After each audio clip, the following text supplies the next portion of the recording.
you. Oh, Blue. Thanks, babe. Hello my darlings and welcome to a new mood reading vlog. I haven't vlogged in a week because this week has been nuts. Just to condense it all for you, my dryer, washer, dishwasher, all broke. My parents think demons are possessing my white goods and I need to cleanse the house. On top of that, the insurance came back. The guy who smashed into me on the freeway hit the back of my car. His insurance said they're only going to do knock for knock, which means they pay for his not their damage, and I have to make a claim with my insurance and pay for my own damage out of my own pocket. That's how that turned out. I also had severe flooding in my house, the worst it's ever been. So I got some people out today to have a look and they told me it's not just the gutters, it's the roof too. So I'm not looking forward to getting that quote for repairs. And then I ordered myself a dress for my birthday from Depop and it came, and guys, this ain't a dress. Somehow this girl shrunk this dress so badly that if I wore it, I would be going Winnie the Pooh. And unfortunately, Depop, with their buyer protection, did shit all when I asked for a return and refund because the girl said, on my profile, I clearly state I don't do returns and refunds. And Depop was like, well, what can you do? Case closed. I'm sure there's some other things that happened, but I am so overwhelmed with everything.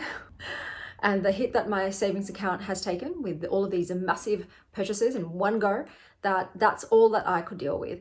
Oh, no, that's right. I also got my blood test results back. I get tested every 2 months because of my chronic health conditions, and unfortunately, this lot was not good. And now my doctor is saying, hey, is there any chance your house might have mold? Because I think maybe you've got mold sickness. So I'm going to have to get some people out to test. My house does flood. It does rain indoors, so it's very highly likely. That's what I've been dealing with. But it's okay because surely that was rock bottom and now, baby, for you and me. So let me tell you about what I am reading now that I've had a week of stress and I can look forward to breathing a bit. I had an ARC from NetGalley, well, an ALC, an advanced listening copy given to me for Hazelthorn by C.G. Drews. Now, I did DNF Don't Let the Forest In because I just feel a bit uncomfy whenever there's teenage lust or romantic feelings, and that one was just so full of yearning that at that time I thought, no, I don't want to, but I was enjoying the writing style of that author, so I did want to test out Hazelthorn. We'll see how this goes, because also I think Don't Let the Forest In was also set in a school, and I just don't, you know how I feel about school settings. So I'm trying that one out. I will be listening to it in full, so that will 100% be on this vlog. I've also got that whole stack of library books that are just sitting there. I'm going to be making my way through them, and I'm just going to, I think, prioritize anything that has a big wait list afterwards, because I know I won't get it again. But yes, I have a lot of reading to get done so I don't lose any books that I really do want to read. I think ebook wise, I've got Direbound, which I believe is a romantasy that involves direwolves. Don't quote me on that yet. I will let you know soon. Today I am going out to the Law Perfume event, which you would have seen in my Get Real Weird With It vlog. So I will see you guys the next time I have an update for you book-wise. It's a pussy body. 1, 2, Sylvie. Sylvie, you're gonna look at me? Sylvie. There we go. Good morning, guys. So I got the quote back for the repairs for the roof. It's not a chunk of my savings, it's my entire savings. So that was a bit of a shock, and I'm going to do what most people who don't have the money to fix their problems do, and that is ignore it for now. I will just have to take a look at my finances, look at my budget, and figure out how I can save this large amount in as short a time as possible so that I can get it fixed. In the meantime, I am going to get a second opinion and quote because it was just so expensive, and they did discount some things that, I don't know, I'm like, really, is that not contributing to the flooding? So yeah, I'm just going to get a second opinion. I think you should always get second opinions when it comes to very expensive things. But yeah, that was a bit of the fun way to start my morning. Another fun way to start my morning is I got approved for a lot of audiobooks on NetGalley. For some reason, I get approved faster and more often for audiobooks than for the ebooks. even though I prefer ebooks. So, it is what it is. These books I still would like to read, and I'm on a wait list a mile long for at the library, so it does allow me to skip the queue, if you will. So I got approved for 2 more. So I will know 3 books for this reading vlog that you will definitely see reviews for. So as you know, Hazelthorn was one of them. And the other 2 that I will also be listening to are The Bookshop Below by Georgia Summers and I'll Make a Spectacle of You by Beatrice Winifred Iker. And to be honest, it's probably serendipitous that they're audiobooks since I'm going to be chained to my desk, executing as many trades as humanly possible. So those are 3 books that I will definitely be reading, and I haven't yet just had time to pick up a physical book. I'm going to be honest, there's just so much going on. It's just too much happening at once. I'm going off today to a consignment store to see if I can sell some of my clothes, free up some cash. I'm taking Indy and some of her friends to the local shop's Halloween trick or treat event. So it's Halloween tomorrow, not today, but they do this thing for little kids where they can go door to door at the stores and they get some candy. It's pretty hectic, but I've also got that on today. So I think my reading might be left for Sunday, my one day off. I'll be staying home and reading, but should I start anything, I will update you on how it's going.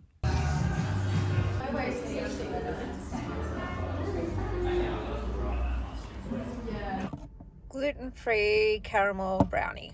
Hello, my darlings. I am back. The clothes consignment was semi-successful. They took half of my stuff, so that's still better than nothing. We'll see how many of those sell. Fingers crossed, all of them. And Lush lunch was wonderful, as always. So I have listened to a decent amount of Hazelthorn by C.G. Drews, narrated by Michael Crouch. So in this book, we have Evander, and Evander is given 3 rules. 1, never leave the house. 2, don't go into the garden. And 3, never be alone with Laurie, the boy who tried to kill him as a child. And what's happened is Evander's very rich guardian has kicked the bucket in a very gruesome plant-like way, and Evander is the surprise sole heir, and he's basically inherited some kind of haunted murder mansion. The house could possibly be alive. There seems to be sinister fungi, and his former almost murderer might be the only one that can keep him alive. It's giving gothic vegetal horror. Very, very, very heavy on the, I'm guessing what will eventually be queer romance angle, with a lot of spores under the floorboard. I haven't quite gotten to what exactly this nature horror element is, but like I said, there's been talk of spores and mushrooms and leaves and black vines. It's at the moment it's giving The Secret Garden, but grown up, queer, with a lot more trauma. There's also the component of, this was compared to Knives Out, I think, in the blurb. I think I remember reading that, where someone unexpected becomes the heir for this, incredibly rich person, and all the family members are probably out to eliminate them so that they can inherit instead. There's also the belladonna kind of vibes with the poisonous plant angle. And obviously it's reminding me a lot of C.G. Drew's first book, Don't Let the Forest In. C.G. Drews writes with this very lush, detailed, descriptive, wistful and dramatic writing style. It's like a creeping ivy that is tangled with yearning dread and poisonous beauty. The romance that's brewing between these boys is giving toxic. And I just don't know how I feel about the characters at all. I'm just not really getting attached to them. Evander, there's feelings of possibly them being neurodivergent or other in some other way. They have a very negative, critical inner voice, which isn't pleasant to listen to. I don't like listening to people berate themselves in their head. Stupid, you never do anything right, things like that. And at the moment, it's like they're walking this blurred line. Are they really an innocent in this? Are they a victim in this, or are they not? I'm not sure how much of a reliable narrator they are. And then the dynamic with Laurie, I don't know, I'm just not feeling it. I know that this book is currently going along the vein more of vibes over plot, the murder mystery plot, anything else to do with it. It's so secondary. It is just smothered under the weight of the writing and the teenage boy angst and hormones. That is driving the book. Yeah, so, we've got typical Gothic notes being hit of an isolated, creepy, possibly decaying mansion, a murder mystery, wills. There tends to be a Gothic thing. Someone's died and there's a will and everyone wants to contest it. So, what would you call that? Like cursed inheritances. And in this one, the nature turning feral, which seems to be a thing with C.J. Drews. They like to include nefarious nature in their plots. But then you've got, I guess, more modern take because you've got queer boys, and I don't know if there's gender fluidity there at all. They've talked about how Evander's too pretty to be a boy. I'm not quite sure. And I'm guessing from the synopsis that fungal horror will play a part at some point. But yeah, it's just a lot of secrets, a lot of, what's going on? What's really going on? Who can I really trust? But it's dragging for me. It's dragging. I'm just struggling to get invested. Once again, with Purple Prose, either I froth at the mouth over it, or it's just this sort of more dense writing style for me. It's very pretty, but it's because it's not my personal, style of purple prose that I enjoy. It just feels a bit more laborious because you sort of have to dig your way through the heavy soil of it to get to what's buried underneath, which is the plot, hopefully, in the story. Yes, at the moment, I'm not loving it.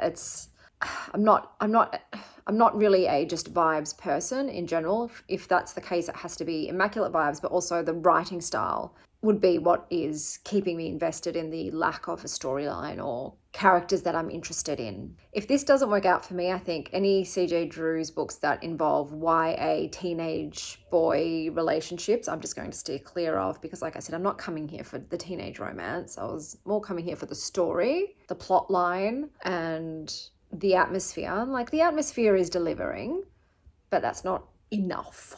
So yes, I don't think I'm going to get fed plot-wise. I think this is mostly, like I said, the romantic tension and forbidden kind of romance. Like, you're going to get with this guy that allegedly tried to kill you as a child. That's there, but the squabbling over inheritance is something I really dislike. Anyone that's had people pass away and had readings of wills will understand that, unfortunately, sometimes that brings the worst out in people, and money can turn former friends and family into adversaries. It's really gross how people get. For me, it's like, if you die, you get to dictate what you do with your money. If you don't leave anything to me, okay, that's the way it is. No one's obligated to provide for you in their will. So I'm like, it's your money, your choice, what you do with it in death. I wouldn't be one of those people that takes someone to court because it's like, well, I think I deserve it more than you. It's based on that dead person's last wishes. But, that's just how I feel. But I understand most people aren't that way. If it's someone that is close to them, then they expect, I think, to be left something. And obviously, I'm leaving everything to my children and some little bits, some nuggets to some other people who are close to me in my life. But majority of it is going to my kids because that's who I care the most about in terms of supporting financially on my death. But I think everyone should have a will. I know there's some people that didn't have a will, and that's a headache. That is awful. If there's no will, please have a will. If you have people in your life and you don't want them to be fighting each other afterwards, even though, like I said, I know sometimes, will or not, people can fight and drag it out. But I just don't like reading about that stuff. It's like, it's the grosser parts of human nature that I've just been too well acquainted with. And it's like, I don't need to be reminded of that. But I am yapping. So yes, we'll see how that goes. I'm about halfway through, and I've got this, I'm starting with physically. So I've gone through my stack. I've decided I'm going to start this physically, and we'll see how it goes. I believe this was the sort of sci-fi book. It says, God is alive and physically among us, but not in the form we've been taught to expect. This is a first contact kind of book. So we'll see how we go. This one had also has the absolutely beautiful illustrations in it. Like, just very, very, very cool. It's pretty long though. Yeah, this was over 400 pages one. But that's what I'm starting physically as well. Probably not today. I've got to do some bunny makeup. I've decided I'm just going as an Easter bunny. I just don't have the energy to do full-on Halloween costume today since I'm dressing up tomorrow. But I'll touch base with you guys later on. Sylvie's here. I forgot to mention what happened yesterday. What happened yesterday, Sylves? What happened yesterday? So it turns out that the delivery man did leave my door open at some point and she got out and I didn't realize. And then at 10:30 at night, I was in bed and I normally get this motherfucking fox come who likes to take a shit on my lawn between 10 and 11. And so I have the camera go off and I'm thinking, oh yeah, Mr. Fox is here. So, you know, I go in to have a look and I see this skinny grey cat and I think, wow, that cat looks a lot like Sylvie. And then I realized that is Sylvie and I had a heart attack. I threw my phone across the room because everyone knows the quickest way to get up is by throwing your phone. And I raced to my front door and I open it and she's just sitting there. So Sylvie had a bit of an adventure yesterday. She was out from 1 o'clock in the afternoon until 10:30 at night. I had a quick look at her. She doesn't seem to have any injuries. The cats were hissing at her because obviously she didn't smell like her, but it was just very scary. And I was very lucky the fox came late that evening because the fox is like 3 times her size. And I'm just happy that she is alive. And I finally understand how sometimes maybe you can forget your child. If anyone's seen Home Alone, they'll know what I mean. I was like, how could they forget Kevin? Well, from now on, I'll be doing a head count every night to make sure all of my children are accounted for. But that was, yes, I started crying as soon as I brought her in and was holding her. I'm just so happy that nothing happened to her. My cats are inside cats only, guys. I do not let my cats outside. It's to protect not only wildlife, but to protect them. That way they're healthy, they don't have diseases, they don't get killed, they don't get attacked. So yeah, she had a interesting day out. I have no idea where she went or what she got up to. I'm just glad she found her way home because we love her so much. Happy Halloween! Thank you. That's why I went in that way. Did you guys know there was going to be rides? No. All right.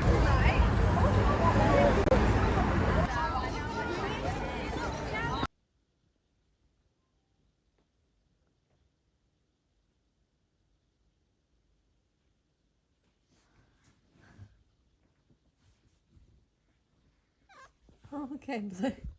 Okay. Hello, my darlings. Happy Halloween, ghouls. Yes, I'm once again in the Freddy outfit because it is actually proper Halloween, not just me filming a Halloween vlog for you guys. Oh, that didn't work. I remembered the earrings this time. This time I remembered. I did read, so I'm going to tell you what I read. Oh, my vacuum cleaner broke this morning. I can't make this shit up. It's hilarious. I'm like, what's left? The toaster, the kettle, the oven. I'm running out of appliances.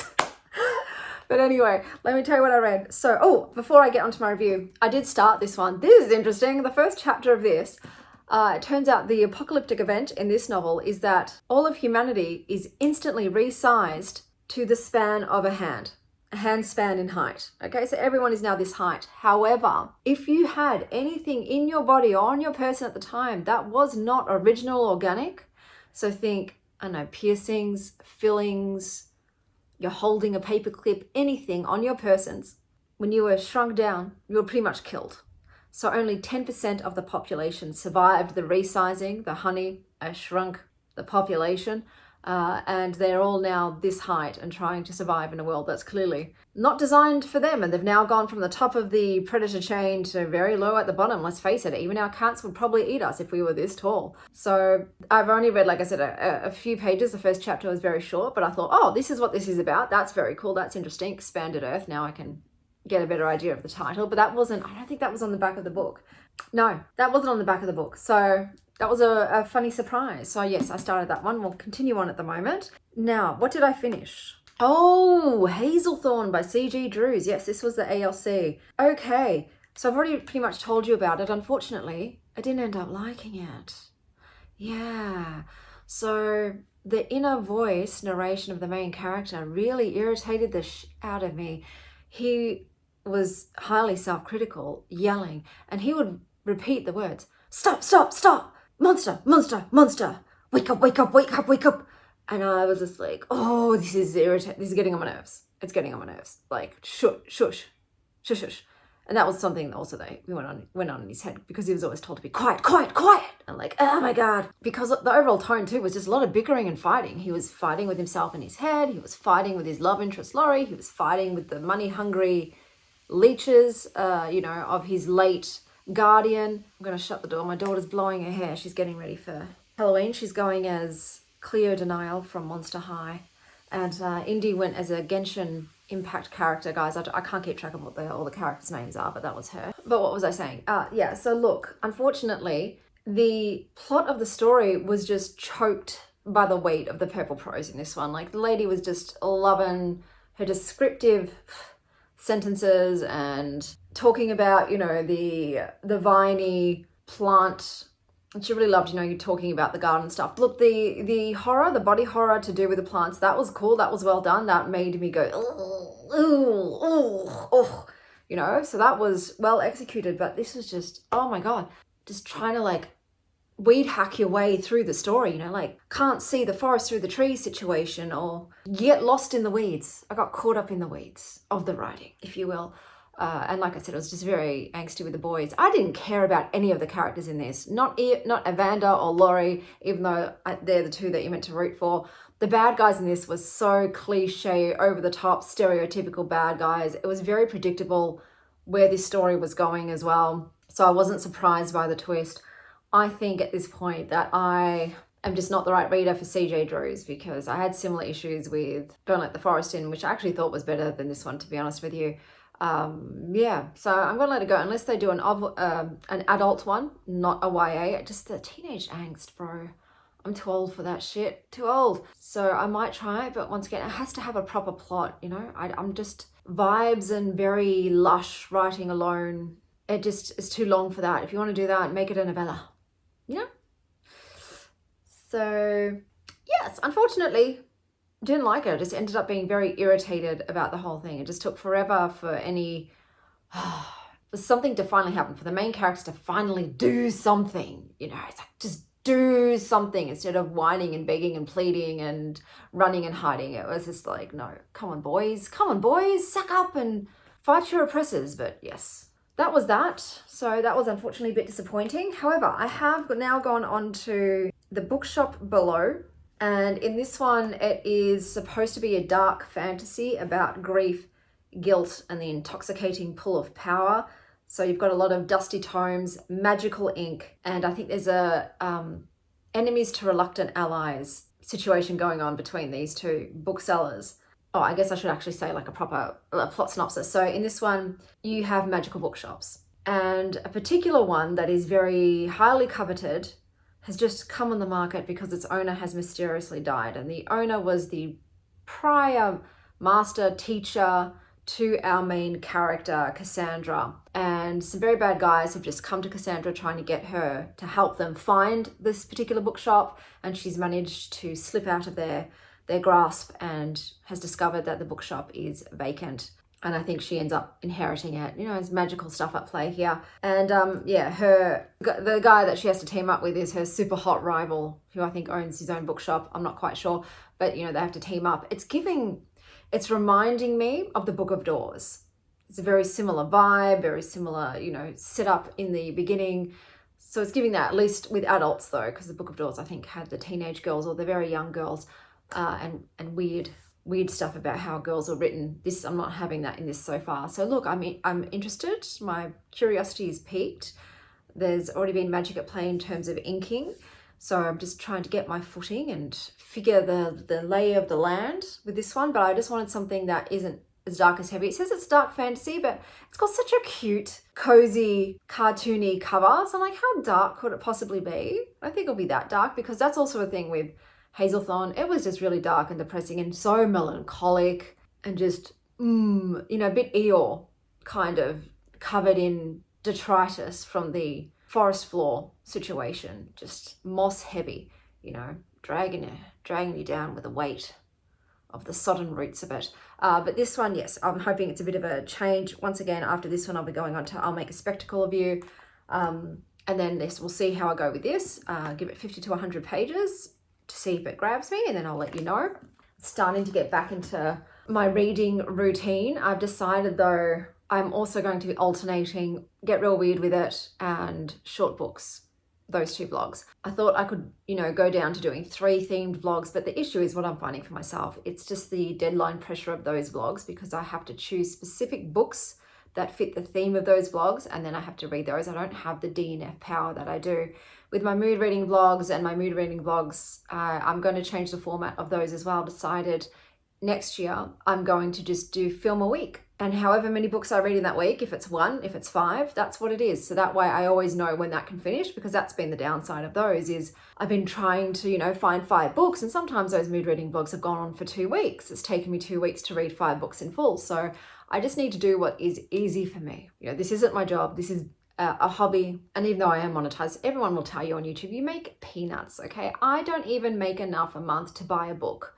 I make $18 Australian before tax, and I post 2 to 3 videos a week, and I have over 2,000 subscribers. So it's very little money, okay? It's the price of a cup of coffee after tax, basically.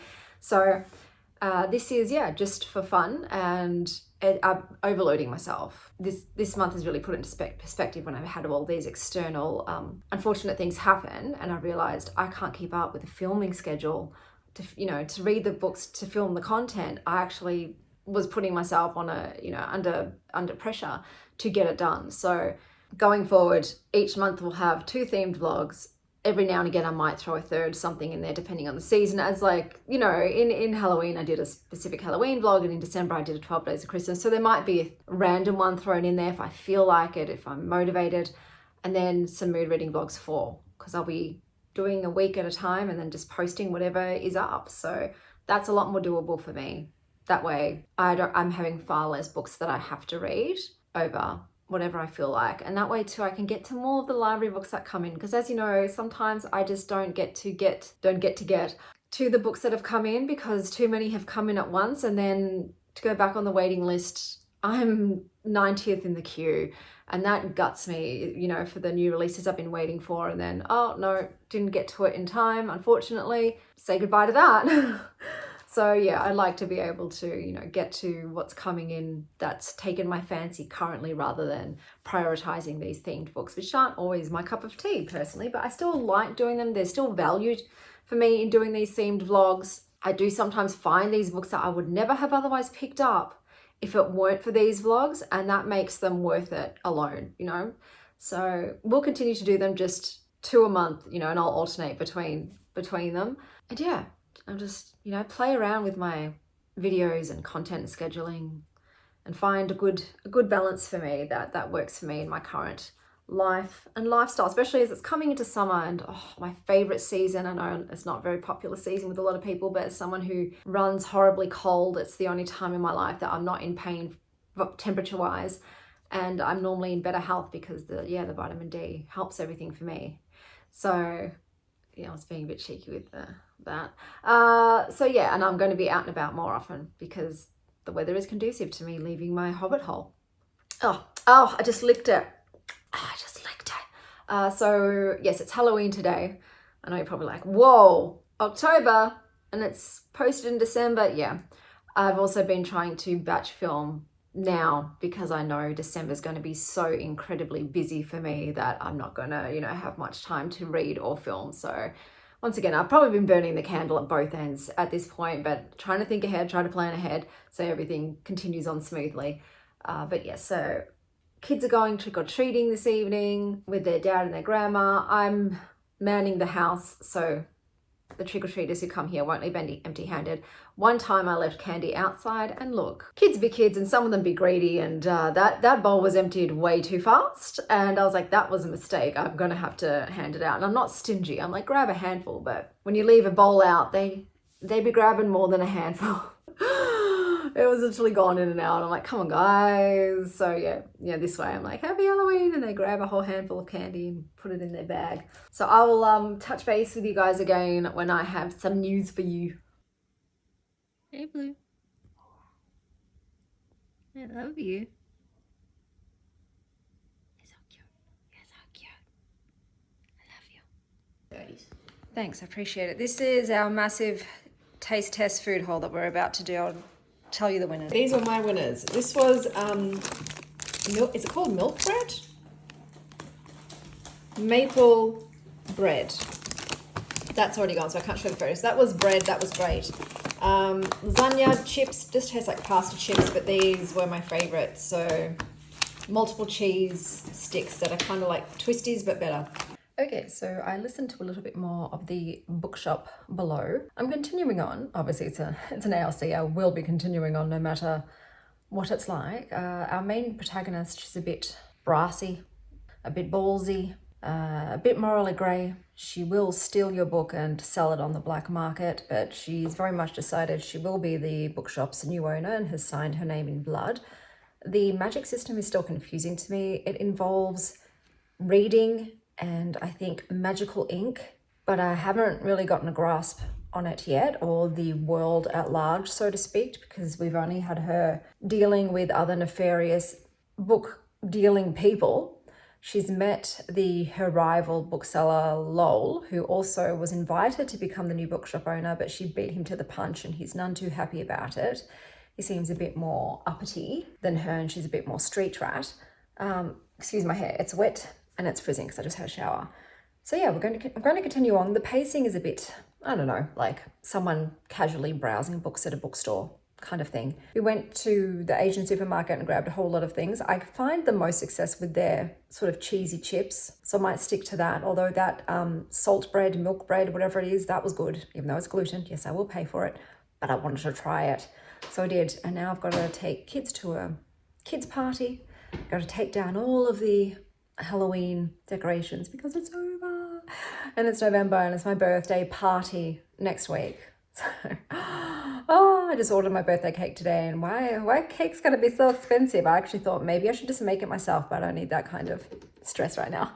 We all know it wouldn't turn out and I'd start crying. So ordered it from Brunetti's. I got a little Dubai pistachio chocolate log, and I got a milk chocolate creme brulee one because I'm not entirely sure. Everyone's RSVP'd, so there's 38 people, which includes the 8 people my mum asked me to invite for her. So that's a lot in comparison. Like at my wedding, 42 people at my wedding. So I invited, all of my immediate family. I did not invite all my second cousins and aunts and stuff because that's when you get to 100 people and no, you don't have that budget. So yeah, I've got to get the last things in check. I found a dress in my closet that had a broken zipper. That could be something I might be able to wear. So I've given it to my ex-mother-in-law to see if she can work her seamstress magic on it. Could be an option, but we'll see what happens.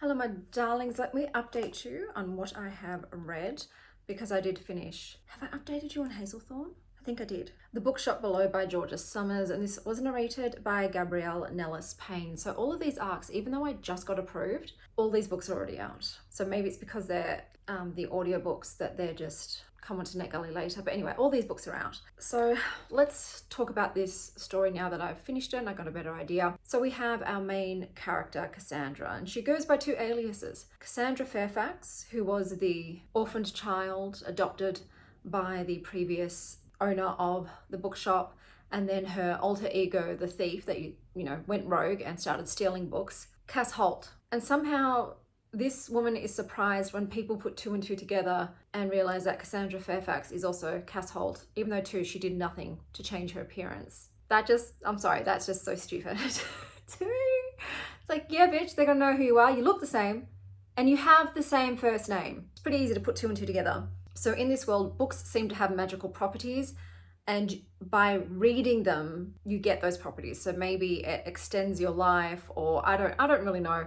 There seem to be a few booksellers whose bookshops are tied to the river, and I'm guessing the river is just another word for a wellspring of magic, and each bookshop owner is tied to their bookshop quite literally with their lives. So if their bookshops dry up, if their rivers dry up and they die, the bookshop sellers die as well. And Cass is here to try and figure out what happened to her guardian. Did he get murdered? She's also trying to figure out how to run the bookshop and get it back up to scratch, which she's very incompetent with and doesn't know how to do. So she hires an apprentice to help her out in the store. Meanwhile, she's fending off the dude who wanted the shop for himself, and they're supposed to be flirting, and there's supposed to be a romance there, and I didn't buy it. I didn't feel anything between these two bickering adversaries personally. With the bookshop too, the people that come to purchase the bookshop, it's a little situation where sometimes the bookshop makes itself known and sometimes it's hidden. It depends on the person, and the people that purchase the books, they pay for it with things like their teeth or their firstborn child. The magic system and the world building in this is weak. If you ask me, how does this fit with the context of the greater world, I wouldn't be able to tell you. I don't know. That was not well done. The fantasy aspects in this, a bit lacking. I don't know why the word dark was used so many times in the synopsis. It's not dark. At times, it really is cozy. I would classify it as cozy. Sometimes the author tries to get gritty, throw some violence in, some thugs, some, evil bookshop owners. And yeah, I don't know. It was fine. It felt like just, I don't know, a watered down version of the Book of Doors. It was so many similarities, but like I said, I don't even understand what reading is. It's like, oh, she read the book, and you've got to be careful when you read, because if you don't read well, the magic overwhelms you. But I'm like, what do you mean? Are you literally just reading words out aloud and then there's magical ink and sometimes they drink it? I was left feeling utterly confused and I just didn't get a grasp. And even though, yes, it is an audiobook and I do have less comprehension when listening to books rather than with these, because I'm a visual learner, I repeated. I went back, played it again, and I'm just like, yeah, I'm not getting it. I've got a lot of questions and none of them are getting answered. And it's repetitive. And they repeat things too, like the bookshop must always have an owner. And the one that annoyed me was the river knows its own. Does it? Because it doesn't seem like it does. It lets all these evil people in. So the river's not doing its job, personally. There's also, there's meant to be these gods. Goddess of, was it fortune? I don't know, is in this. But it's like, well, are they gods? What are they? What are these things? Oh, can they be killed? How do they get killed? How do they come back to life? So many questions. And then out of nowhere, some of the other bookshop sellers, they have a conglomerate going on, and they like to go by aliases and the tarot card major arcana. So you had like the Empress, Temperance. But I was like, okay, what's the significance of that? Oh, it's not explained either. Okay. So it's a cool idea, but the execution was sloppy jalopy. If this book was a building, it wouldn't be habitable. Let's just say that. So yeah, I didn't like it. Unfortunately, I didn't like it. And like I said, it had a bit of an identity crisis. Does it want to be cozy? Does it want to be dark? Does it want to be fantasy? Does it want to be a mystery noir? I don't think it knew what it wanted to do. So that was that. I did say I was going to listen to I'll Make a Spectacle of You by Beatrice Winifred Iker, narrated by Ozzy Jacobs, but I'm not actually feeling like that right now. So I either will end up listening to that for this or it'll be in the next one. But because the books are already out, I don't really see the rush in getting them listened to. Normally with the ARCs, I like to get them done before the books are released and published, but they've all been published. So we'll see, because I do have library loans and they do expire and I want to get to them before they go away. So I did read 111 pages of The Expanded Earth by Mikey Please. Okay, so yeah, let's talk about this one. So there was a world event where everyone was shrunken down, and even though it said to a hand span, there seemed to be a lot of inconsistencies with size in regards to the people that were shrunken down. So that wasn't super clear or elucidated. 10% of the population survived. Like I said, mostly it was children because they didn't have any implants in their bodies. Like people with a cochlear implant, got impaled once they were shrunk down. There's two POVs. So we have Giles, who's, woken up in what seems to be a jungle, found his father dead. Unfortunately, he did not survive the shrinkage, and he came across a colony of survivors. And then a dog comes along, and the dog starts eating the people. And I'm going to say it, I was hoping the dog would live over the people. I just wasn't connecting to the characters, and unfortunately the people do kill the dog. And then we go to the other POV, which is Goodwin, who is a cranky old lady scientist who believes that she has figured out how to talk to God. And we're sort of going back and forth and trying to piece everything together. The apocalyptic event seemed to be some kind of song, and the song triggered the metamorphosis, and everyone went into this sort of like butterfly cocoon where they were shrunken down and then emerged either alive or dead. And they're, you know, Gulliver's traveling it up, or actually the borrowers, you know, they're trying to live like the borrowers. And Giles is trying to get back to his daughters, one of whom had a heart implant. And with Goodwin, we're still just at 111 pages, still just going on with her about to make her big public declaration of, you know, contacting God. It sounds like cool ideas, but I'm not getting on with the writing style and the characters. As I said previously, I just don't care about any of them.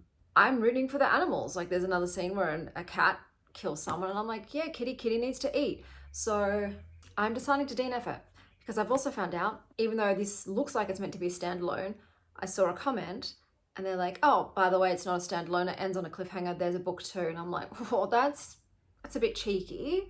I don't like it when they do that, when they've put it on there. They know this is going to have a sequel, and they haven't written that it's part of a series. I don't like when they do that. It's like, you have to let someone know in advance, this is a series, not a standalone book. But yeah, I'm just not caring. And so I'm like, okay. I loved the illustrations. That was just really fun.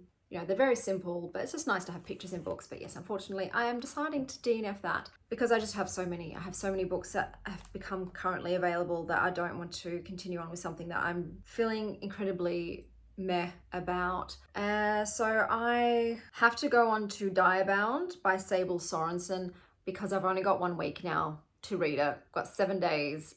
So I want to see what that's like, because I have an inkling of a feeling that it might not be for me.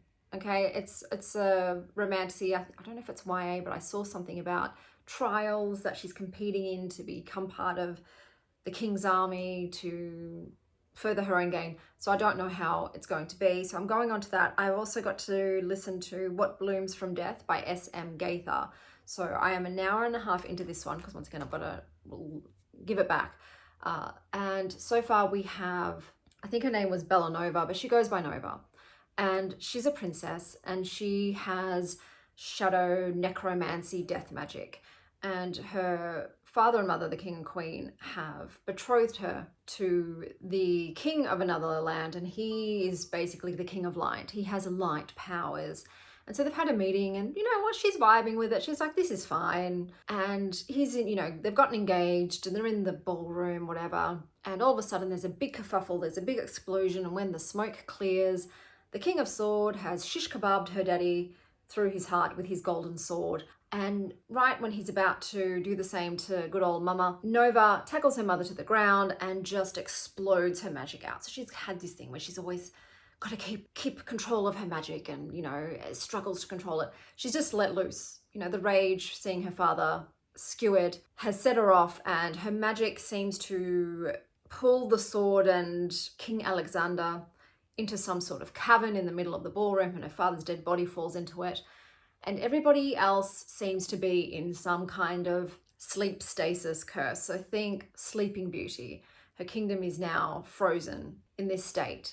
And we fast forward 7 years into the future, and along with her ghost dog, I think his name is Phantom, her dog died, she brought it back to life, so now he's sort of a spectre. She can't physically touch him, but he helps her on her quest to collect all of these ingredients so that she can cast a spell that will allow her to descend into the underworld, where she believes she sent the sword and King Alexander, so that she can retrieve the sword and break the curse. Naturally, King Alexander has been roaming the underworld now for 7 years as a sort of half-dead, half-alive thing, and it's alluded to in the synopsis that he's going to be her love interest. So yes, he killed her father. We don't know why. What were the motivations? Was he under a spell? We don't know.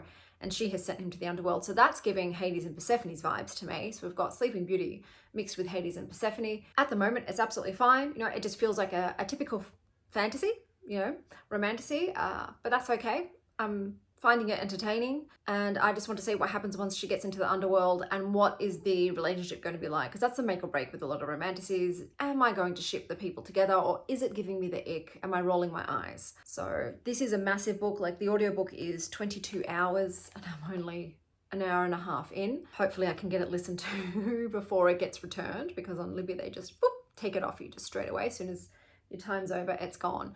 So those two I do have to get on with because they're due back. Besides that, I also got in Girl Dinner by Olivia Blake, which is also on my TBR. So I do want to get to that one as well.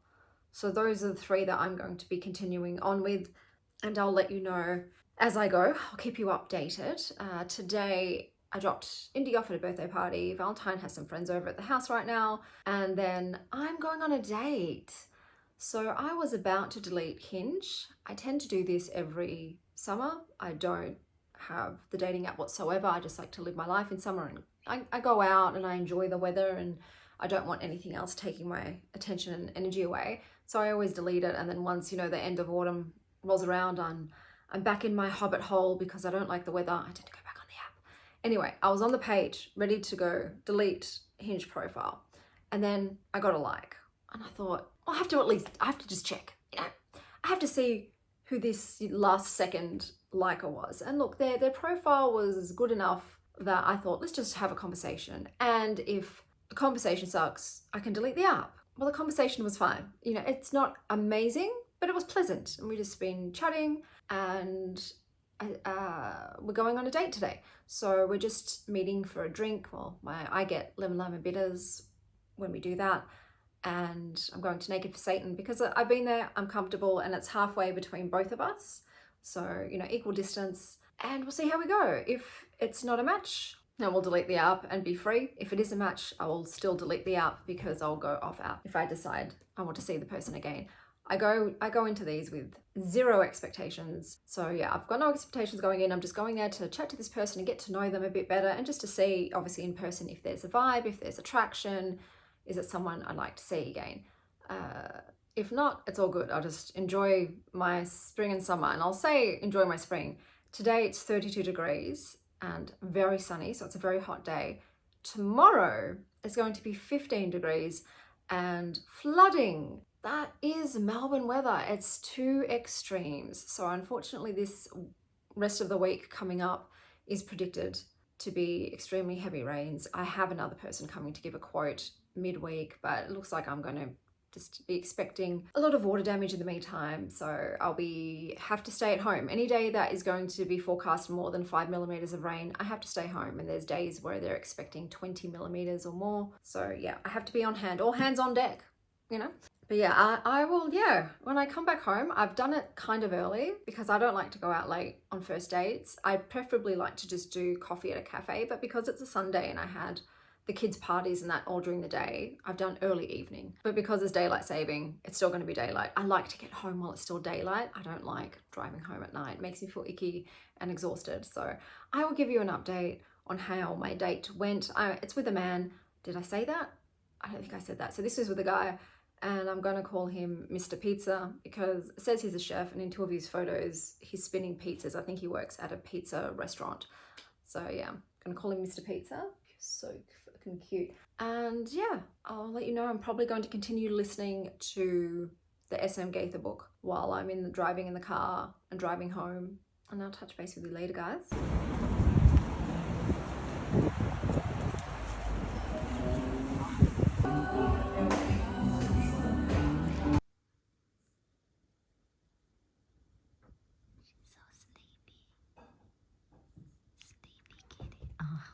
Bluebell. Seriously? Thanks, Blue.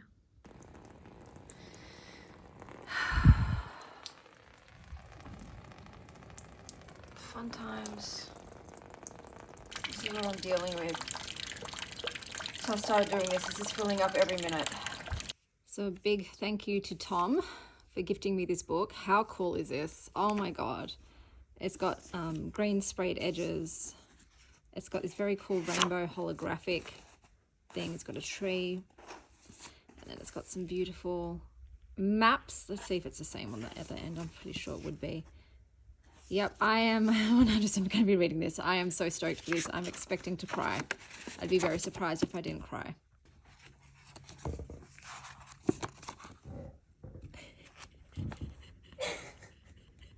Sylvie, do you mind? I was trying to take a video. Sylvie, off me. I didn't touch her. Good morning, guys. I know I've been MIA. It's been a while since I last spoke to you. That's because I've been so busy. just on the phone all the time dealing with insurance companies and contractors and everything. I'm just trying to get everything fixed and everything done as fast as possible. So that's what I've been doing. I know I said I was, oh, you can notice, yes, empty lounge room. I had the carpets cleaned, so I had to move all of the furniture out of here. Oh, hey, Bubbles. Bubbles is here. Bubbles is, you can't, yeah, this, I didn't put it on a table, so you can't knock it down today. Hey? Just got to wait for it to dry fully, and then I'll have to move everything back in. I've read some books. I will tell you about them later. I don't have a lot of time because I've got an assessor coming in about 15 minutes, but I thought I'd come on and tell you about the date because I realized I forgot to give you a post-date rundown. So, lovely person, very nice human being. It was a nice date. He paid for my lemon lime and bitters, which was very sweet. Unfortunately, no romantic attraction for me. And also, he does have 3 roommates and does not own or drive a car. So, I don't know. As someone who's 40, in their 40s and dating people at this age in life, I would just hope that my partner has a car of their own, especially if we live an hour away from each other. You know, and I'm not in an area that is highly accessible by public transport. And yeah, and I would prefer if they don't live with more than one person. You know, if I want to go over to my partner's house, I'd rather it not be a group hangout situation. So it just wasn't ideal in terms of, you know, no romantic spark, and also certain things life-wise didn't match up. He also just wasn't sure if he wanted a family in the future, and he said he wasn't looking for something serious, but if it turned out that way, he was okay with it, but he'd rather just take it as it goes and yada, yada, yada. Like, look, we just weren't a match romantically. But I went home and I felt really bad because I knew, I'm going to have to send the I don't want to go out again text when he'd already asked to go out again. So it makes me feel shit, guys. I don't like rejecting people. It's awful. And I sat and I thought about the whole experience with online dating. So I've been doing it for 3 years now, and I hate every part of it. I hate having to have my profile on there so people are looking at me and they're reading all these personal details about me because it's a dating site. So you have to get a bit personal. So I hate that anybody that's on these apps gets to know certain things about me. I hate having to judge other people based on their profiles. I don't like the conversation thing, especially because most of the time I do end up carrying the online conversation. Once again, I have to sit there and judge people on how they converse digitally to determine whether or not they're worth more of my time to go and meet in person, because I have such limited amount of time, because I have my children, 6 days a week. So I have to be very selective with who I choose to go and see. And so you're just constantly having to judge people. You're second guessing yourself. And then let's say, for instance, so I've matched and chatted to hundreds of people. I've had hundreds of conversations. And I think with the multitude of that, it just ends up making you, a bit numb and exhausted. And then out of all the people that I chatted to, I would say I've been on more than 50 dates, but I think less than 70. I haven't done the proper numbers, but I was obviously single after I got divorced, and I was on the apps for 1.5 years before I met my ex-partner. And then after my ex-partner, I've been on the apps for 3 years. So there's 4.5 years of me being on Hinge. And I think I've been on over 50 first dates. And I hate first dates, especially when it's online, because you don't know who's going to show up, unfortunately. I have been catfished. I haven't told you about every first date I've been on. I've told you about some. I've told you about the ones where I got catfished, and that's a yuck experience. And like I said, sometimes too, someone might be very charming, and it's mostly the men I'm talking about, gentlemanly online, and then you meet in person. And I've had men kiss me without my consent, put their hand on my thigh, lots of things that are yuck, okay? I've been on dates with very predatory men who don't care about consent and boundaries, and that's horrible. It's just an experience that makes me feel awful, like I said, when I have to tell people I don't want to see them again. And that's the majority. Out of all of the first dates I've been on, I was only interested in, let me think, there was only one of them ended up in a relationship. That was my ex-boyfriend. 2 of the people ended up being fuckboys and not relationship material, even though there was chemistry and we got along great. They weren't relationship material. And the 4th was the lady that, strung me along for a very long time, because it turns out, she was still kind of seeing her ex-boyfriend, but she was curious about women. So out of all those people, 4 people I actually felt a romantic connection to, and only one of them ended up being a relationship. So just even odds wise, that is a low payoff for a huge amount of effort and time invested. And like I said, the whole experience to me is just exhausting and it makes me feel horrible. Even when I'm rejecting people that were awful to me and horrible to me, I still don't like doing it. It's just an exchange I don't want to have, you know? So, and I've copped a lot of abuse as well. There's a lot of times when I've sent that message and I've had people call me a fucking bitch. You know, like, it's just, overall, the overall experience to me is not one I want to participate in any longer. So even though in the past I've paused it for a few months to regain my sanity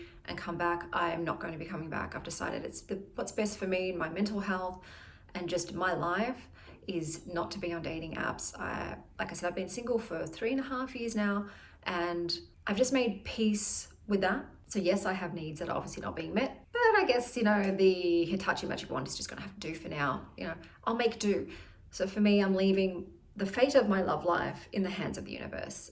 I'm going for the whole, if it's meant to be, it's meant to be. If they'll find me, if they're meant to find me, okay? I'm just done with online dating. I'm making a promise to myself not to go back, because the chance of me finding the one on there is just so minuscule, and in the meantime I have to do all these other things that I don't like and that cause so much friction and dissonance and dis-ease within me that it's just not best for my health. And like I said, I don't want to have these experiences with other human beings and end up hurting them or being hurt by them. It's not for me. I gave it a solid go and it just didn't work out that way. So like I said, I'm stepping away, deleted it. I felt such a relief too. There's so much time, you don't realize how much time you are investing, checking it every day and going through profiles and chatting to people and setting up dates. And now I have all of that time back for myself. And so I watched some movies yesterday. I haven't, you know, watched a lot of film and media for a long time because I just didn't have enough time. I'll have more time to read books. I just feel very good about this decision. Oh, I've got a message. I bet you that's the contractor. I gotta go. I'll come back to you later with my reading updates. Okay, so the guy that is coming this morning, he just messaged me. That was him. He's going to be 30 minutes late. So I thought I'd try anyway. Or maybe I might move you. Okay, let's just do it here. I don't want to faff about. I actually want to get this done before he comes. So let me tell you about the books that I read. Okay, so the next one that I was reading, I'll start with DNFs before I tell you about the books that I did read in full. So we had What Blooms from Death by S.M. Gaither, and this was an audiobook and it was narrated by James Amherst and Jesse Valinsky, so there were 2 narrators. And I think I told you about the premise of this already, so I'll just go on to why I DNF'd it. I really do feel, I'm pretty certain now, that editors don't edit anymore. I just don't think they read the work. This was so bloated. It needed so much fat trimmed. There was just unnecessary descriptions in this that were damming up the book. And even though I do love myself a shadow mummy, this was very much giving Songbird and Heart of Stone, which ended up being very mid for me. So this whole descent into the underworld to retrieve the sword and come across the king that killed her father and that she sent to the underworld. Yeah, it was just, I don't know. It was feeling very mediocre. And this is a big book. So I listened to, I think, 4.5 hours of audio, maybe 5 hours, and it's a 20-hour audiobook. And I thought, I'm just going to cut my losses here. I'm not really into it. Don't Bluebell. Mummy's trying to work. Okay. The next book that I was reading was Diabound, which I also told you about. This was such a trope fest. This was just tropes up the wazoo, and it was very much, she's scratching herself. It was a Fourth Wing photocopy, just sub out, jump up, go on, sub the dragons for direwolves. And I was barfing in my mouth when the initial love interest, and I call him initial love interest because it was very much giving, oh, this guy's not going to be the main guy because they're already an established thing. And he calls her kitten, and I just did not like it. I didn't like it. I didn't like Fourth Wing. I didn't like this. So DNF this as well. And then I went back onto another ALC from NetGalley, and that was I'll Make a Spectacle of You by Beatrice Winifred Iker. This is out the 18th of November, so it's already out. Narrated by Ozzy Jacobs. So this one was about a grad student named Zora who is interested in studying folklore and is working on her thesis, and she definitely doesn't want to summon Appalachian cryptids, infiltrate secret societies, or lose her sanity along the way. So for me, this was a Southern queer, dark academia that was also a folkloric thriller that was filled with paranoia and hallucinations and Appalachian myths. It was about knowledge as hunger, scholarship as obsession, and how the line between researcher and relic gets blurry. Guys, unfortunately, I really didn't like this one. First of all, I think the synopsis is totally misleading. They call it a gothic. I wouldn't call it a gothic. They call it a horror. I wouldn't call it a horror. It's very long-winded and it's very much tell over show. Everything was way over explained and this really coulda, shoulda been condensed. Unfortunately, it was also the case of didn't care about anybody. Didn't give a hoot about any of the characters in this book. The synopsis says hoodoo as well. I was like, okay, cool. Instead, it was filled with a lot of Christian scripture and religious texts. It's not a favorite of mine. It's not a favorite of mine. It also had really strong Gen Z vibes and the ending was very abrupt. And the whole thing just felt shallow. There was no depth to it to me. Like I said, there was no substance. I didn't care. It wasn't entirely what I was expecting based on the Goodreads synopsis. Wouldn't call it horror or gothic, like I said. And I was just bored and uninvested. And in regards to the audiobook, I didn't like the narrator's voice and style of narration, unfortunately. So that also detracted from the book. But yeah, this was just a nothing burger of a book for me that I was just dying to finish and move on from. It kind of put me into a reading slump, unfortunately. And then I was reading Girl Dinner by Olivia Blake. So this is a feminist horror satire that takes a stab at academic elitism, performative sisterhood, motherhood, and the seductive violence of self-improvement. In this, we follow two POVs, two characters. You have Nina, who is a desperate sophomore who just wants to belong. And we have Sloane, a burnt out academic mother who is trying to figure out what she wants. I think their paths end up converging at a sorority house, which is dripping in prestige and unsettling rituals. I didn't get that far to find out what the rituals are, but the synopsis of the book does promise sorority cannibalism. However, this was very much a lot of inner monologues, just nonstop. And I get it. She's making social commentary and it's a satire, but it was dragging. Olivia Blake's writing style too is a little bit pretentious. I didn't mind that per se because it is set in an academic setting, but it was just very slow. It was dragging. I'm like, when are we going to get to the horror? When are we going to get to the cannibalism? When are we going to get to some action? I like listening about exhausted mothers with their incompetent husbands who are trying to battle the guilt of leaving their children so they can return to work and find some semblance of self again. I'm into that, but this just kept going. I hated Nina's point of view. I don't care about college age sophomores wanting to pledge and getting crushes on their lecturers, what have you. It was just so slow and very litfic. And so I read some reviews and supposedly the horror element, which is still very, very light, everyone's saying I won't call this horror, nothing really happens on page. They said the cannibalism doesn't really come into play until 70% of the book. 70%. This is a long book too. I think this was over 400 pages. Guys, no. Life is short. Time is precious. I don't have that long to sit through what is essentially the previews to get to the main attraction. What are you doing?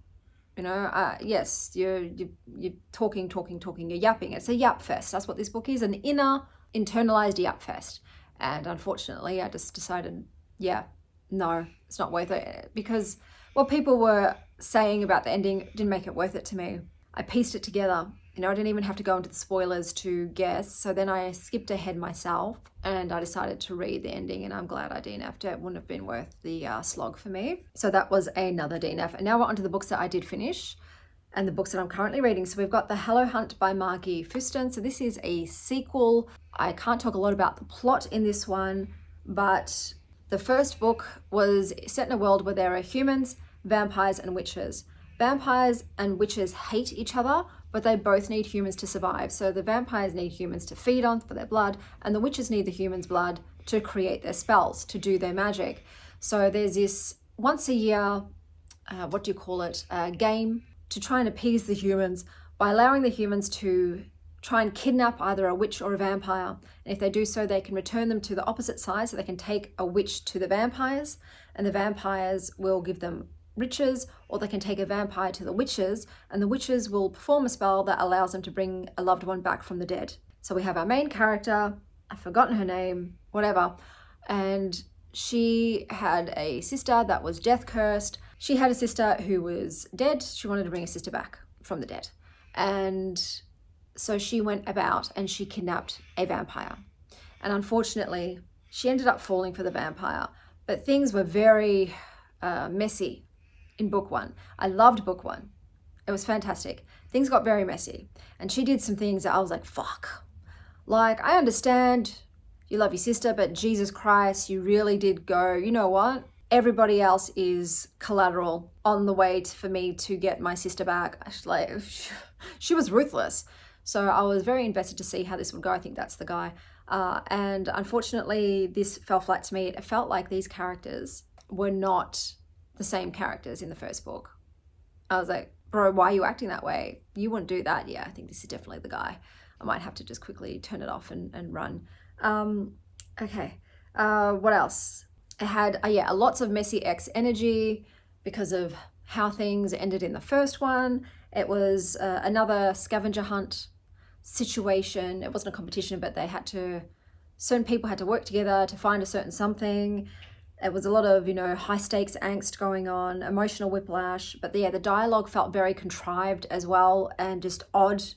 And the reasons, Bly was her name. The reasons for what Bly did in the first book end up becoming moot in this one. So we're all left like, so that was all for nothing. Everything that she did and all the consequences of that were fucking pointless? What? So that just left a very sour taste in my mouth. There were way too many convenient plot devices as well.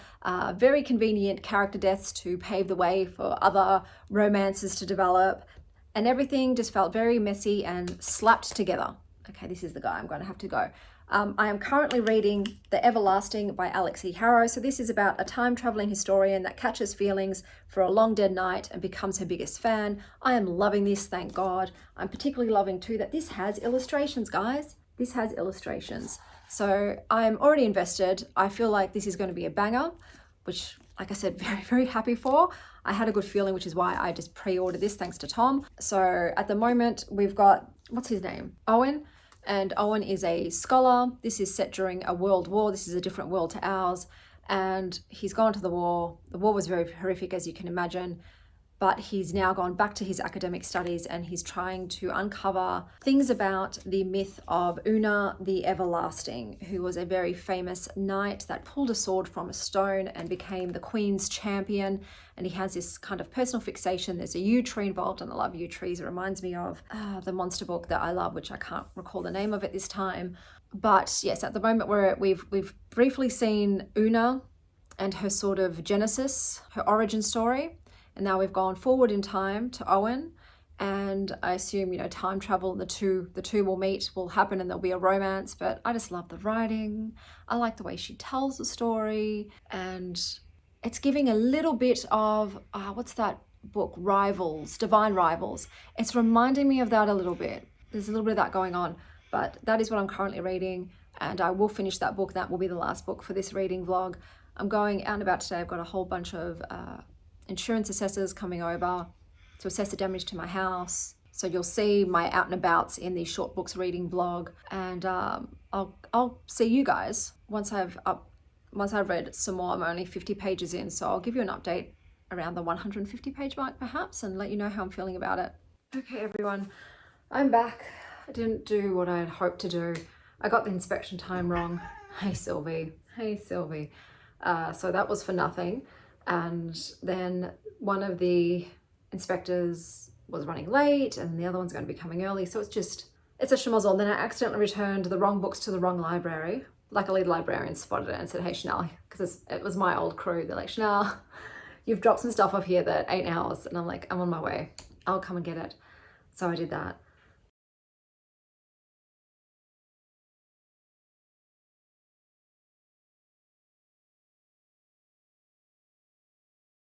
So we've had one of the people come today, so they're like, yeah, your roofs, your gutters, there's black mold in your garage, so there's probably black mold in your house. You'll want to get onto that. So I confirmed with my doctor that there's black mold in the house, so she wants me to do the black mold test, which is not covered by Medicare. That's a $300 test. But, you know, I gotta see, are my health issues all because of black mold exposure? So I've also got to get that sorted, and had my carpets done, as you saw. Turns out that you're not supposed to steam clean wool carpets because they are wool. Wool doesn't like heat. I don't know why I never thought of that, but the guy's like, no, we have to do a cold wool wash on this instead. It's going to be double the price. And I'm like, cool. And he's like, look, yeah, carpets, he's like, I'm going to guess they're 35 years old. I'm like, that's actually bang on. And he's like, yeah, to be honest, you should probably just replace them at this point. And I'm like, we'll add it to the list. So yeah, I rang my dad, and my dad is like, you need to sell the house, Janelle. He's like, there's no point you spending your entire life savings on a sinking ship. And the thing is, it's like, you probably think, Janelle, just move. So as a kid, I moved 13 times, so I didn't have any sort of stability or roots. And so it was very important to me as an adult that I put down roots. And I remember saying to my fiance at the time, the house that we buy together is going to be the house I live and die in. I do not want to have to ever move again. I want my children to have one family home. It's important to me. So when we bought this house, yes, it was a 1950s house. We did a cheap cosmetic renovation on it just to make it livable, because it had the original, 50s bathrooms, think baby pink with poo brown. And so we did the kitchen and the bathrooms and, the walls painted and whatever. And the intention was always to one day knock it down and build our forever home. So in that time, we had a dog. Our dog passed away while we were living here. And then I had my 2 children. I gave birth to them in this house. And then unfortunately, it reached a point where I could no longer continue to be with my ex-husband, and we got divorced. And I spent 3 years fighting lawyers to keep the home. I was like, take everything else, take the money, keep all of your super, all of your businesses, your assets, I don't care. Just let me keep the home. So I fought for 3 years to keep this house, and I did. And even though I knew that the dream of one day building my own home here was almost none, the money that you need to build from new is crazy. But I still thought, it doesn't matter. I'll just live in this old house. I'll patch it up around me as I go, and it'll be fine. It was built to last. It was built in the 50s. They built them well. And I love where I live. Sorry, I had to go clean up my face. I started crying a lot. I really love where I live. I love this house. I don't want to move. I don't know. It's just, it feels like a failure on my part that I just, that I wasn't able to hold on to it. And it's just the thought of going somewhere. It's just scary. It's really scary to me. I don't know the people. And whenever you buy something new anyway, you don't know what problems that house has. I wouldn't be buying a new house. I couldn't afford to buy a new house. I'd want to stay in the area so that both of my children could go to the same school. All the schools in Melbourne, they're zoned, so they have a geographical perimeter, and you only get into the school if you're in that zone. And so I want to stay in the zone. The zone I'm in is very expensive. This area became zoned for this school that became very, very popular, even though it's just a public school, but it's like the private school of public schools, And that's where Valentine goes, and I want my other daughter to go there too with her sister. So I'd have to stay in the area. So I'd just be pretty much buying a very small townhouse, I guess, and something compact. And like I said, though, you don't know what you're getting into. What if I buy that house and it's got issues, and then those issues cost money, and then I let go of this? Because the thing is, where I live, I will never be able to come back here. It's yeah. I'm just very upset. I just don't want, I just don't want to deal with such a big decision. And I'd be scared that if I sold my house, I wouldn't end up buying something else, as in I would never win at auction. It's so competitive. And what if I just end up burning through all that money, paying rent and owning nothing? And then being old and you don't own and you don't have any money left. What happens to you? At least if you own a house, you're not going to ever be homeless. That's always in my head. If you own your home, you won't be homeless. You'll pay off your mortgage, you'll own it in full, your expenses will decrease because you won't have a mortgage to pay, and you know, the pension will help with bills and you'll be fine. But if you're renting, rents always increase. At any time, a landlord could say, you're out and you have to move. Like, there's no stability there. There is no stability there. And you're always in fear of not getting approved for another house too. Like I said, it's insanely competitive to buy houses and to rent houses. You're going up against everyone. And I have 3 cats and 2 kids. I know I'm not an ideal person to rent. And like I said, with buying a house, whenever, I don't know if it's the same in other countries in Australia, they'll advertise a house, say they advertise it for 2 mil. That house will go for 2.5 to 3 million at auction. It is never, ever anywhere near the advertised price, ever. So like I said, the fear of, I sell it, I'm now homeless, I have to find a rental, and then I try to find a property and then I never find one. Like, it's just, at least here we can do what we want, you know, and I'm at home and I'm comfortable. But anyway, this is first world problems. I know. Oh, boo-hoo, you have to sell your home and move to a different one and downsize.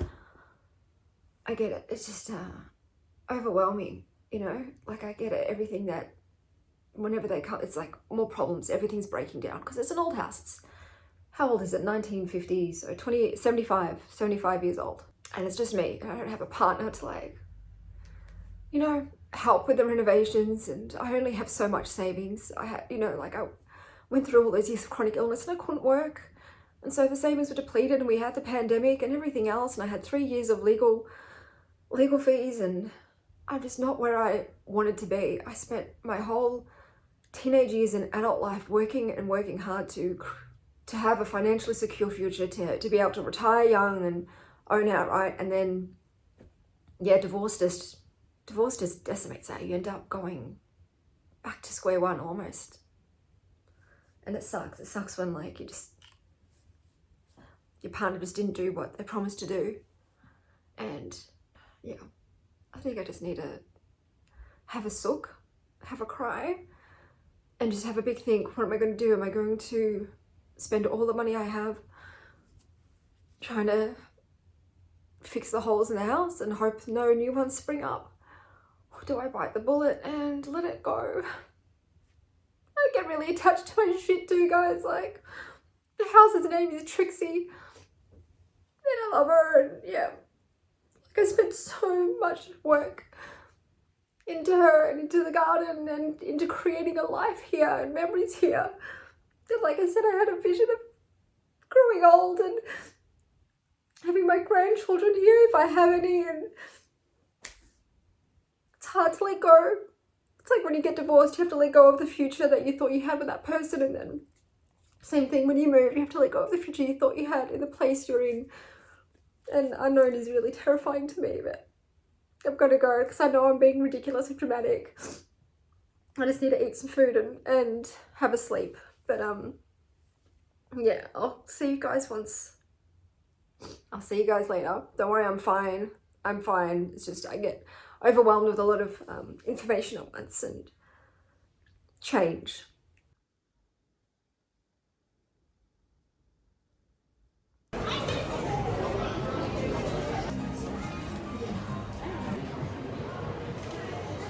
Hello, my darlings, I'm back. I cried, I slept, I made a plan. It's all good. I've decided that I'm going to try and do my best to stay here for at least 2 more years to secure Indy's place at the same school as her sister, and then I'm free to move wherever I want, somewhere more affordable. And in that time, 2 years, anything could happen. So that's the tentative plans that I've made regarding my housing situation. Now, let me tell you about the last book I read, which thankfully was a good one. So I did finish The Everlasting by Alix E. Harrow, and this was a 5-star read for me, which I actually kind of knew was going to happen. It had a very high chance of being 5 stars. It was romantic and devastating. So I believe that Alix E. Harrow based this on her very short novella, The 6 Deaths of the Saint, I think it was called. I'll put the picture up here. Everyone went nuts over that, and rightly so. That was a 5-star read for me. And so she sort of expanded the idea of that one with this book. This book pretty much is that crossed with Divine Rivals. It is a lyrical, time-bending love story. that interrogates who gets to write history and who gets remembered. It is an epic legend about fate versus free will, intimate heartbreak, moral messiness, and that signature harrow ache, the kind that makes you want to sob into your tea. The book is about heroes and historians and the fact that love never really dies. It just gets mythologized. Every story needs a villain, but who gets the right to choose who the villain is? This book is also about the violent, callous price of ambition. Now, I loved a lot of things about it, but there were some things that I didn't completely love. For instance, dragons. I love dragons. It doesn't matter if the dragons are killing humans, eating babies. I still want the dragons to live. It's just the nature of dragons. They're too fucking cool to kill.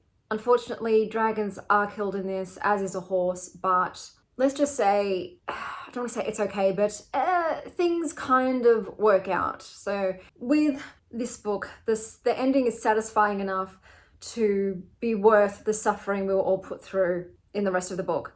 I have a feeling that most people would probably find the time traveling aspect a bit repetitive because time traveling by its nature is repetitive. They're being sent back to a particular moment in time to redo it over and over again. That does change, so that is not a long part of the book, but I think some people might start to get a bit bored with reliving the same scene, slightly adjusted, slightly different, but the nature of the time traveling changes as well to make it less repetitive. And as I said, this is a love story first and foremost, but for some reason I wasn't fully invested in the love story. I just didn't feel it, despite the fact that their love for each other was well conveyed. I just didn't feel the chemistry. Unfortunately, this would have made it even more phenomenal, but even without that, even without me fully being a shipper, it was still a 5-star book. So, which I'm thankful for, because this reading vlog, whoo boy, it was a bit rough. It was a bit rough, especially with all the arcs that I had to push through. They all probably would have been DNFs for me in other circumstances, but I'm happy to end it on a book that was just absolutely to my tastes. Alix Harrow is an author by author for me, and I will read anything they write. So let me sum up all the books that I read in this mood reading blog. So we had I'll Make a Spectacle of You by Beatrice Winifred Iker. A folklore grad student researching an Appalachian monster uncovers a secret society, a cursed diary, and her own descent into academic madness. Then we had Hazelthorn by C.G. Drews, and this was a queer gothic murder mystery where grief, guilt, and a sentient garden slowly consume both the mansion and its inhabitants. The Bookshop Below by Georgia Summers, a fantasy about rival booksellers, cursed magic, and the dangerous stories we tell ourselves. The Hallow Hunt by Margie Fouston, second in a series. A human woman ends up on a murder trip with her undead ex to find a magic plant that could save or doom everyone. And my favourite read of this reading vlog was The Everlasting by Alix Harrow. A historian time travels to ensure a legendary knight fulfills her destiny, only to fall in love and start rewriting both history and heartbreak. Those were all of my reads for this reading vlog. Let me know down below any books that you've read recently and want to let me know about. If you don't know what to write, leave me a silver heart emoji, and until next time, stay wild, Star Child.